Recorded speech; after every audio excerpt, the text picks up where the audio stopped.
8:44 p.m., February 21st, 1945. British bomb aimer Ronald Davies stared through the plexiglass of his Lancaster. What he saw made his blood run cold. A lone German night fighter, a black silhouette against the moonlit sky, was maneuvering with a precision that defied all tactical logic. In the next 19 minutes, this single Jaeger would accomplish something veteran RAF commanders deemed impossible. 7 Lancaster bombers would plummet from the sky in flames.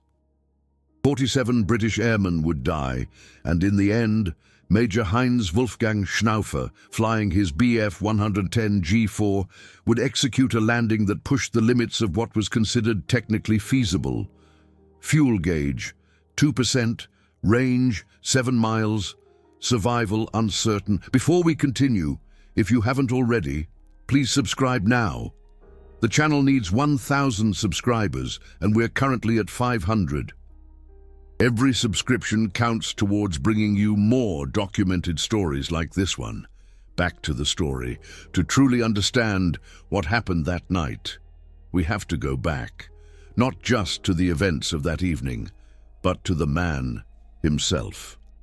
Heinz-Wolfgang Schnaufer was born on February 16, 1922, in Calw, in the Black Forest.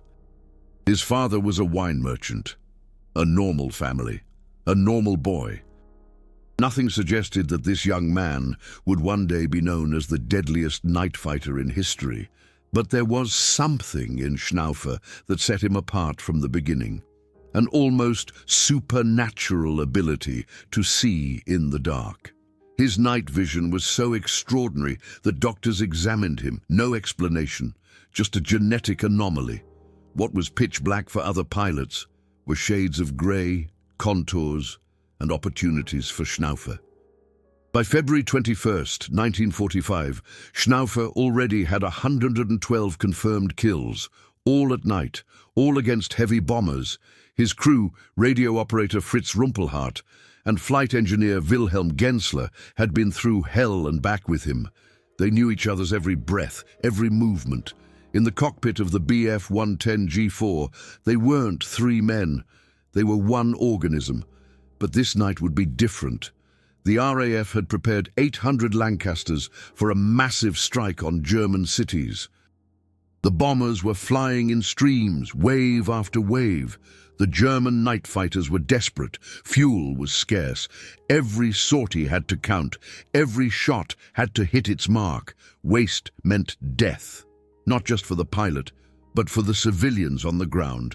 The weather forecast for that night: clear, full moon, visibility 9 miles, perfect for night fighting, but also perfect for the RAF to see their targets. A double-edged sword. Schnaufer took off from St. Trond Air Base in Belgium at 8:12 p.m. His Bf 110 carried 1,270 litres of fuel, which translated to roughly 2 hours and 40 minutes of flight time at combat speed. No reserves, no safety net. In a time when every litre of gasoline was worth its weight in gold. This was all the Luftwaffe could afford to give. The fuel gauge read 100% as the wheels left the ground. Schnaufer knew, if he found the bombers, he'd have maybe 45 minutes of combat time. Then he had to turn back, or die. 8:29 p.m. The Fuji 220 Liechtenstein SN2 radar in the nose of the Bf 110 showed a contact. Range, 4,200 meters. Altitude, 5,500 meters. Speed, 320 kilometers per hour, 200 miles HR. Schnaufer knew this signature. Lancaster, 4 engines, heavily armed, 7-man crew, each of them someone's son, brother, father. Contact confirmed, said Rumpelhardt calmly through the intercom. His voice showed no nervousness. They'd done this 100 times, but every time could be the last. Schnaufer pushed the throttles forward. The 2 Daimler-Benz DB605 engines roared, 1,475 horsepower per engine. The Bf 110 accelerated to 550 kilometers per hour, 340 miles. HR, the vibration of the airframe, the rumble of the engines, the cold that seeped through every crack. At 5,500 meters, It was minus 30 degrees Celsius, 22 degrees Fahrenheit, 3,000 meters. He couldn't see the Lancaster yet. Only the greenish glow of the radar, 2,000 meters. Schnaufer switched off the radar. From now on, only eyes. His extraordinary night vision was now his only advantage. Radar could be jammed. Eyes could not. 1,000 meters. There, a dark shape against the moon, square fuselage, 4 engines, stocky tail, Lancaster, and unaware. Schnaufer positioned his Bf-110 below and slightly behind the bomber. The dead zone, where the tail gunners couldn't see him.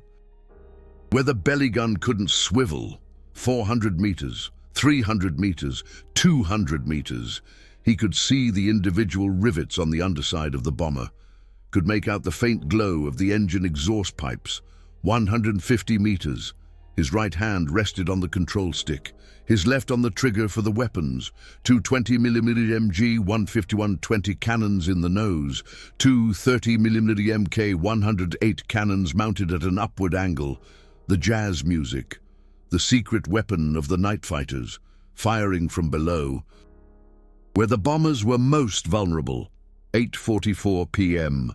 Schnaufer squeezed the trigger. The Mk-108 cannons fired with a muffled stutter. 30mm shells ripped into the underside of the Lancaster. First the fuel tanks between the inner engines, then the bomb bays. The explosion was blinding. The Lancaster turned into a fireball. Parts rained from the sky. Schnaufer instinctively dove away as debris flew past his cockpit. A piece of metal struck his right wing, a metallic clang. No structural damage. "First kill confirmed," said Rumpelhardt, his voice neutral, professional, but Schnaufer knew what his radio operator was thinking. 7 men, no parachutes, no time, fuel gauge 89%, but there was no time to think. The radar was already showing the next contact, 3,800 meters, another Lancaster. The RAF was flying in a bomber stream, dozens of aircraft, all on the same course. For a fighter, it was a target-rich environment. For the bombers, it was a death trap. 8:48 p.m. 4 minutes after the first kill, Schnaufer found the second Lancaster. Same approach, below, dead zone, 200 meters. The jazz music spoke again. The bomber broke apart before it even exploded. An engine tore loose, spiraling downwards in flames. The fuselage buckled in the middle. This time, Schnaufer saw 3 parachutes, 3 out of 7. The other 4 were too slow, or already dead before they could jump. Second confirmed, Rumpelhardt. Still calm, but Schnaufer heard the tension. They were now deep in the combat zone. Every bomber had an escort. Where were the British night fighters, the Mosquitoes, the Beaufighters? 8:51 p.m., 3rd Lancaster. Schnaufer didn't have to search anymore. They were flying straight towards him. The RAF had no idea that a lone hunter stalked among them. No warnings, no evasive maneuvers. Simply straight ahead into death. This bomber tried to escape.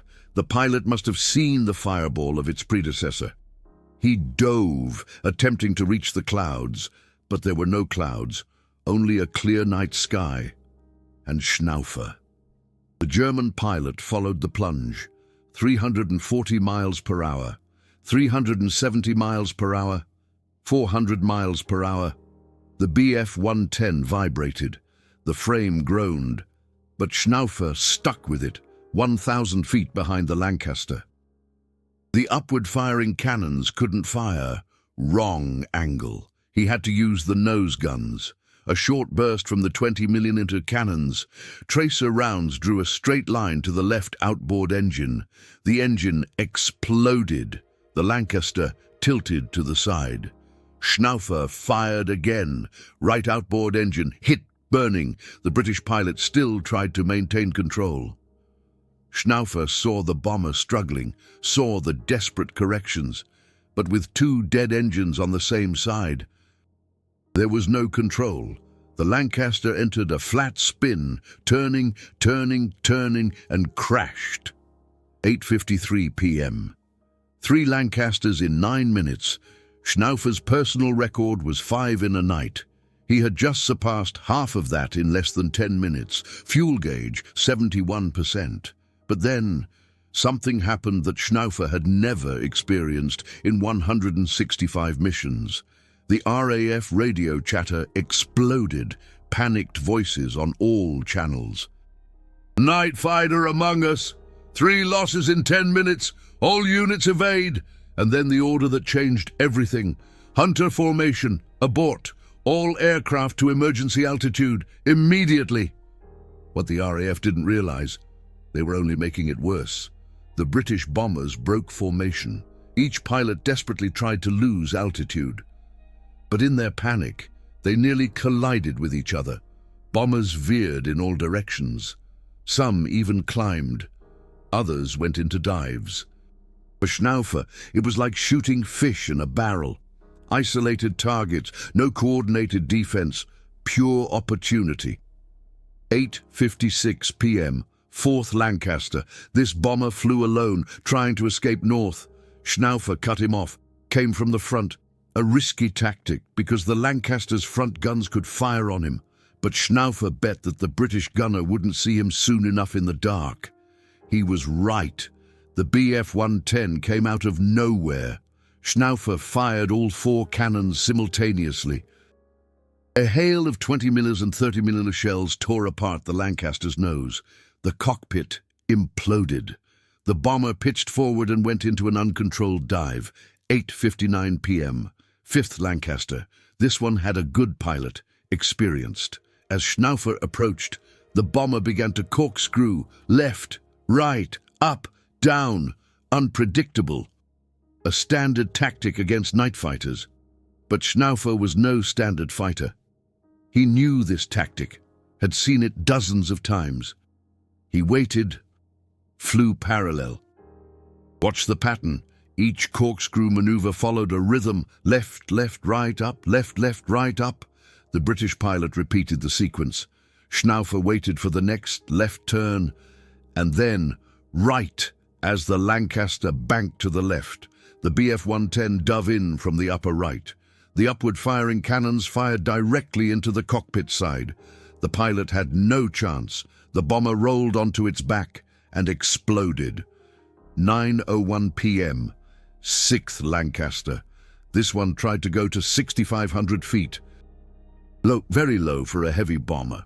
Schnaufer followed. He felt the air getting thicker, breathed easier, warmer, -5 degrees Fahrenheit instead of -22 degrees Fahrenheit, but also more dangerous. German anti-aircraft guns operated at this altitude. He had to be careful not to be shot down by his own side. The Lancaster flew over German lines. Schnaufer could see the tracer fire from anti-aircraft guns below him, could hear the explosions of the 88mm shells. The British pilot tried to maneuver between the impacts, but Schnaufer waited until there was a brief lull in the firing. Then he struck, a single, precise burst into the right wing, fuel tank. The Lancaster turned into a blazing comet, crashed and slammed into a forest. The explosion lit up the landscape like daylight.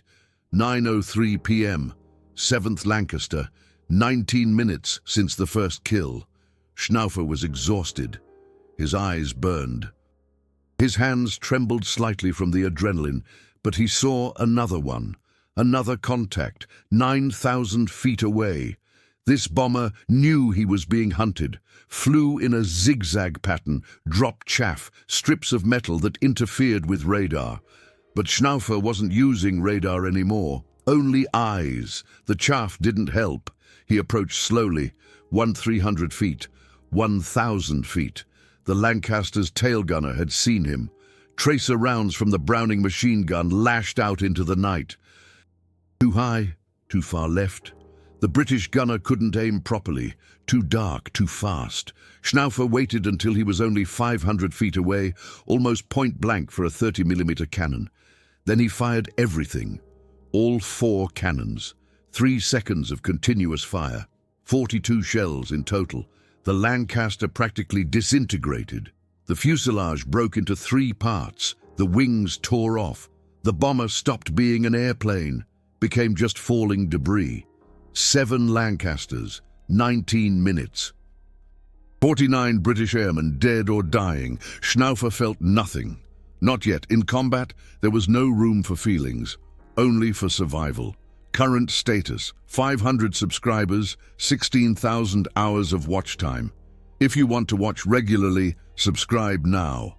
Every subscription counts. On with the story, because now the real drama begins. Schnaufer's fuel was running low. 9:05 p.m. Schnaufer glanced at the instrument panel. Fuel gauge, 34%. Distance to St. Trond Air Base, 116 miles. At a cruising speed of 260 miles per hour, he needed 27 minutes. With 34% fuel, he theoretically had 40 minutes left. Safe.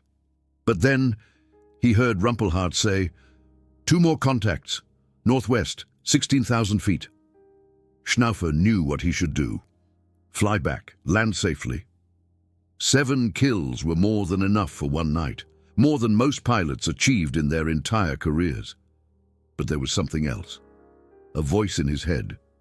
Those 2 Lancasters would bomb German cities. Would kill civilians, women, children, maybe his own family in Calv. Could he just fly away? Course for the contacts, said Schnaufer. Rumpelhardt didn't answer, but Schnaufer felt the tension from the back seat. Gensler, the flight engineer, was also silent. They knew the risks, but they trusted their pilot. They trusted that he would bring them home. 9:17 p.m., 8th Lancaster. This one was flying high, 21,000 feet. Schnaufer had to climb. More fuel consumption. But he had no choice. The Bf-110 climbed, engines at maximum power, 700 horsepower per engine just to gain altitude. Schnaufer watched the fuel gauge like a hawk. 32%, 30%, 28%. He reached the Lancaster from below, upward firing cannons. Short burst of fire, precise. Only 10 shells. He had to conserve ammunition, and it was enough. The bomber caught fire, slowly descending. No explosive end this time. Just a burning aircraft falling from the sky like a dying insect. Fuel gauge, 23%, 9:23 p.m., 9th Lancaster, the last one. Schnaufer knew this had to be the last. 23%, 187 kilometers to base. The math was simple. If he didn't turn back now, he wouldn't make it back alive. This Lancaster was flying low and fast, 10,000 feet, 212 miles per hour. The pilot had probably seen the others burning, trying to escape. Schnaufer came from behind, standard approach. But as he closed to 400 meters, the Lancaster suddenly swerved hard to the left. The tail gunner had seen him. Machine gun fire lashed out into the night. Tracer rounds. Schnaufer evaded, dove beneath the stream of fire. Approached from the lower right. The tail gunner couldn't swivel that far. Schnaufer had 2 seconds. He used 1. Upward firing cannons, 15 shells, directly into the bomb bay.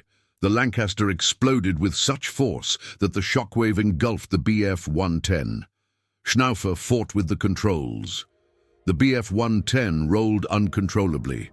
180 degrees. Upside down.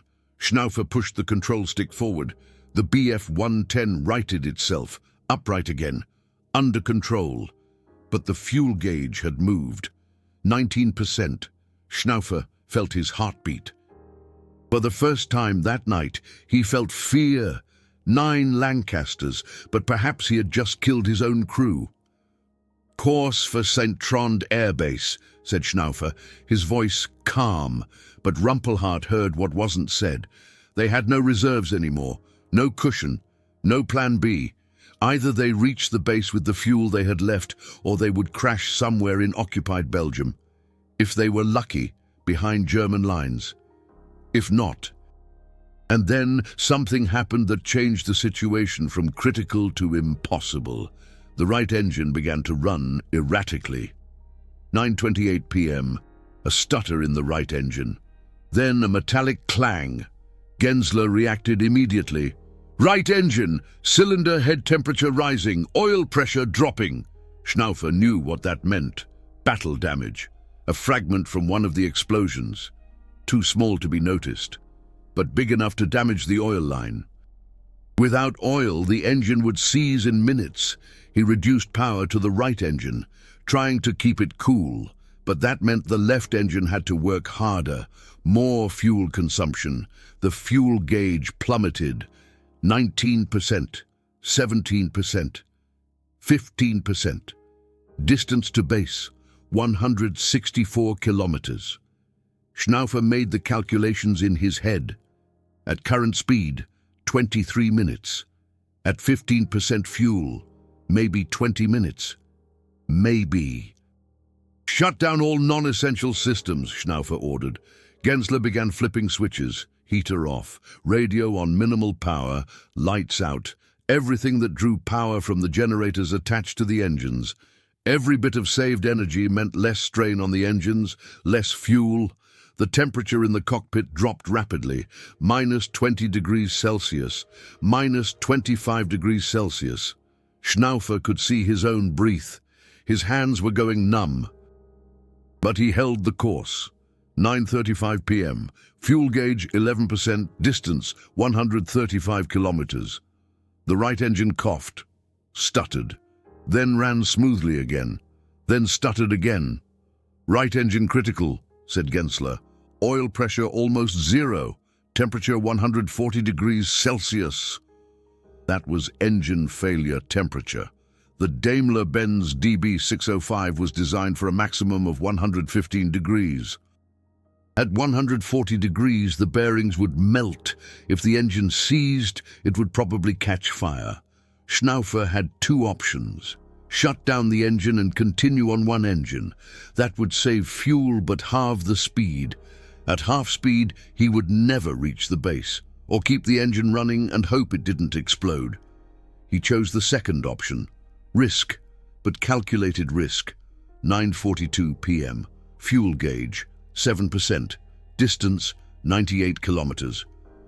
Schnaufer could now see the lights of the front, German positions, British positions, a ribbon of tracer fire and artillery fire. He had to fly through it. No room for evasive maneuvers. Straight line, shortest path. Flak opened up on him. First British, then German. Both sides just saw an aircraft, couldn't identify friend or foe. Schnaufer just kept flying. Shells exploded around him. A 40mm shell detonated 50 meters to the left. Shrapnel hit the left wing. More damage, but nothing critical. 9:49 p.m. Fuel gauge 4%. Distance 61 kilometers. The right engine was now smoking.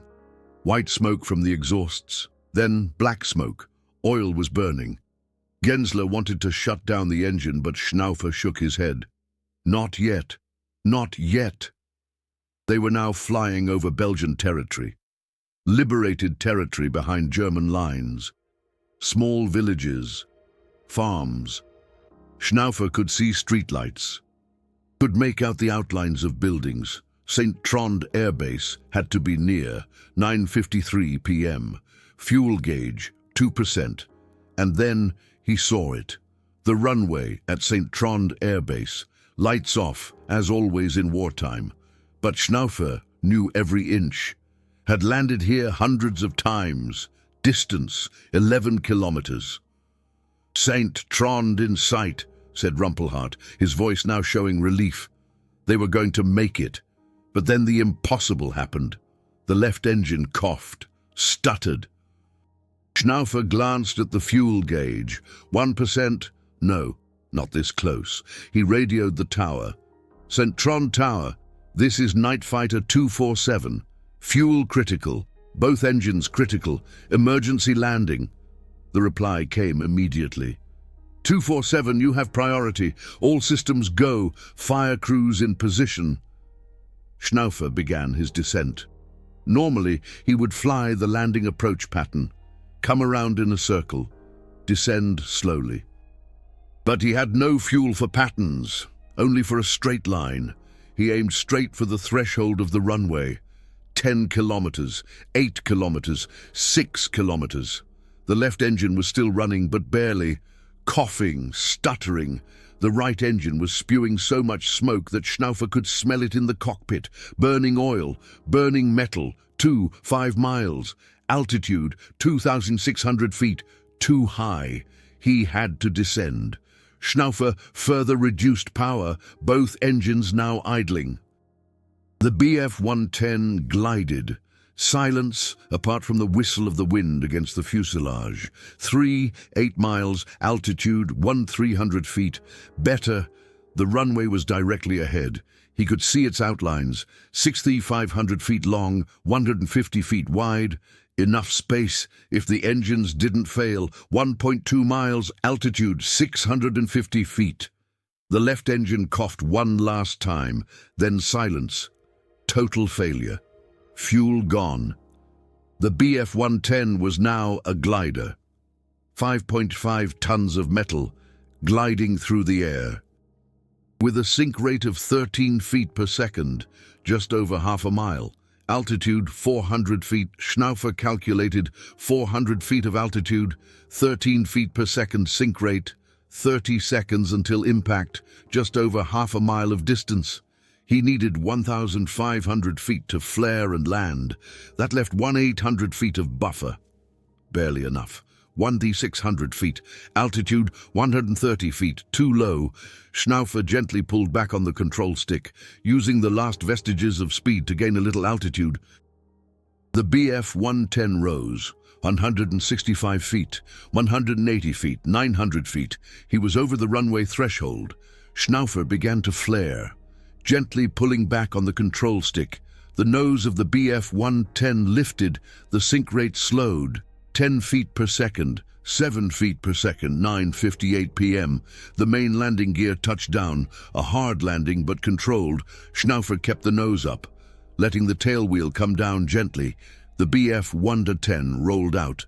650 feet, 1,300 feet, 2,000 feet, slower. Lower. Complete stop. Schnaufer shut everything down. The right engine was still smoking. Gensler climbed out of the cockpit, released the fire extinguisher, sprayed foam on the engine. The fire truck came racing up. Schnaufer simply sat there. His hands were now shaking uncontrollably. The adrenaline was leaving his body. Rumpelhart tapped him on the shoulder. "We're alive." Yes, they were alive. Against all odds. Against all logic. They had shot down 9 Lancasters and landed with 0% fuel. The gauge didn't even show 1% anymore. It simply showed the empty mark. The next morning, February 22nd, 1945, the official confirmation came. 9 Lancaster bombers destroyed, all 9 confirmed by ground troops who had found the wreckage. Some British crew members had survived and been taken prisoner. Their statements confirmed the attacks. But then, something unexpected happened. The technicians examined Schnaufer's Bf-110. What they found shocked even experienced mechanics. The fuel tanks were not just empty. They were dry. Not a single drop of gasoline. The fuel pumps had been sucking air. If the landing had taken 10 seconds longer, the pumps would have been destroyed. The right engine was damaged. But not by shrapnel, by thermal overload. The engine had been running at temperatures above 300 degrees Fahrenheit. The pistons showed signs of melting. The bearings were practically scrap. The engine had literally begun to eat itself. If Schnaufer hadn't shut it down at the precise moment he did, the engine would have exploded. The left wing had 17 shrapnel hits. Small holes, none critical. But collectively, they had increased drag by 8%. That meant 8% more fuel consumption. On a normal mission, that was irrelevant.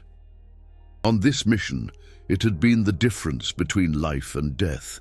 The commanders of IV Gruppe Nachtjagdgeschwader 1 recommended Schnaufer for the oak leaves to the Knight's Cross. But Schnaufer didn't want medals. He just wanted to know if his crew was safe.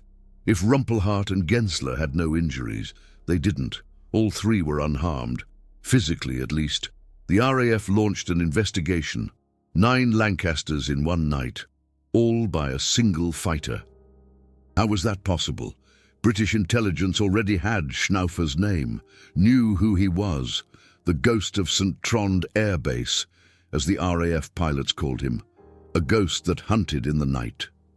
In a later declassified document, an RAF officer wrote, "Major Schnaufer represents the greatest single threat to Bomber Command. His abilities exceed normal human capacities.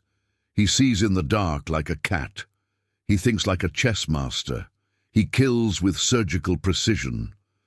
And he displays a cold-bloodedness that is terrifying." But the RAF didn't know what Schnaufer himself was thinking, and that was something he never said publicly, but mentioned in a letter to his sister, which was later published. "I am not a hero. I am not a monster. I am a soldier doing a job. Every Lancaster I shoot down means bombs that don't fall on German cities, means children who don't die, means mothers who don't lose their sons. But I also think of the British airmen. Of the men I kill, they are not enemies.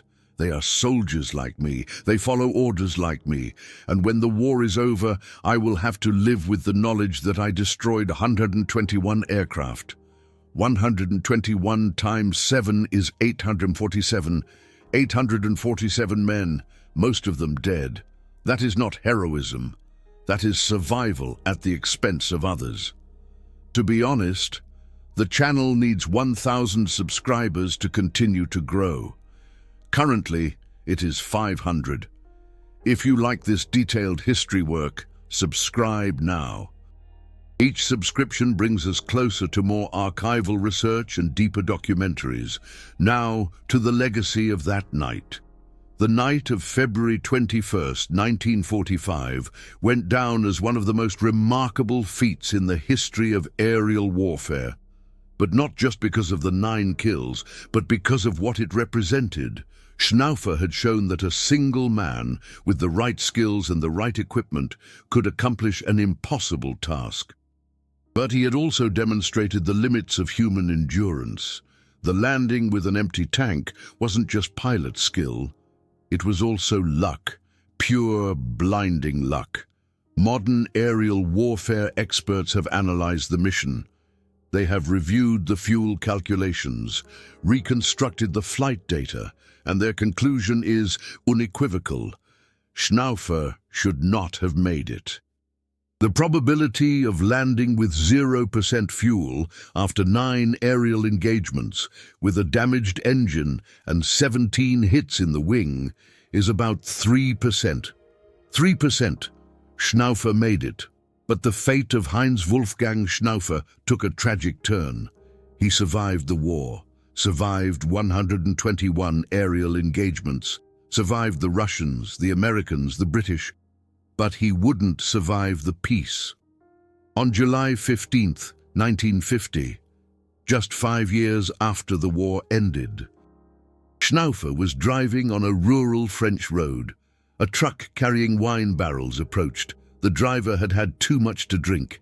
He lost control. The barrels broke free.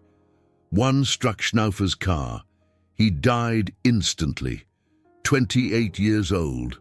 The most successful night fighter in history, killed by an accident so surreal that many initially suspected murder. But investigations confirmed it was an accident. A senseless, tragic accident. The RAF published an official obituary in the Times. It stated, "Major Schnaufer was an enemy we respected, a pilot whose abilities were legendary. His death is a loss not only for Germany, but for the entire history of aviation."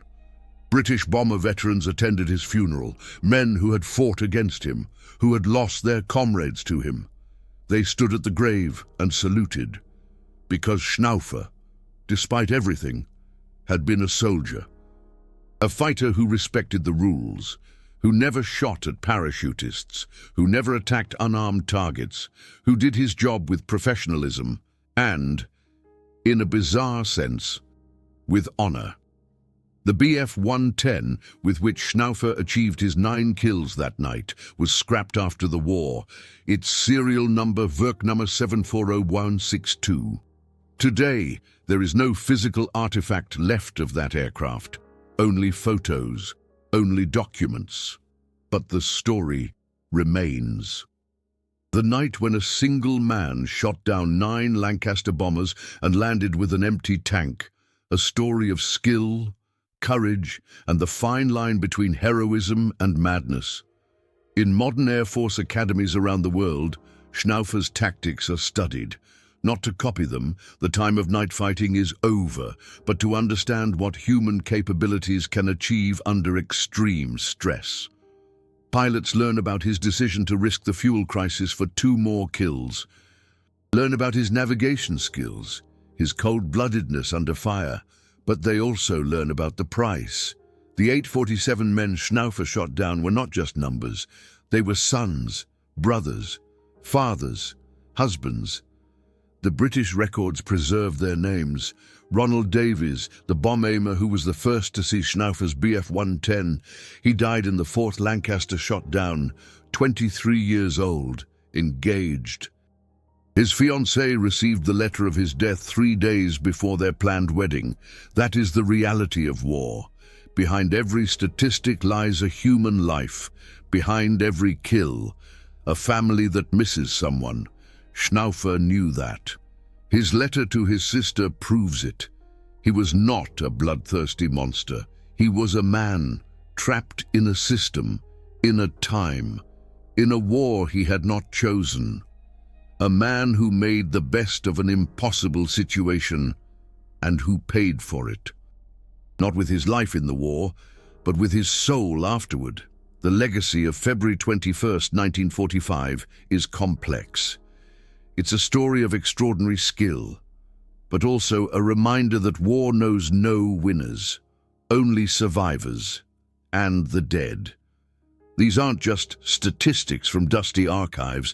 These are the moments that decided the fate of millions, real soldiers, real airmen, real consequences. These stories must never be forgotten. If these historical truths matter to you, then support with YouTube's Super Thanks, the golden heart below. Every Super Thanks allows me to spend weeks in archives, to digitize rare documents, to interview the last eyewitnesses. History must be preserved. Help with it.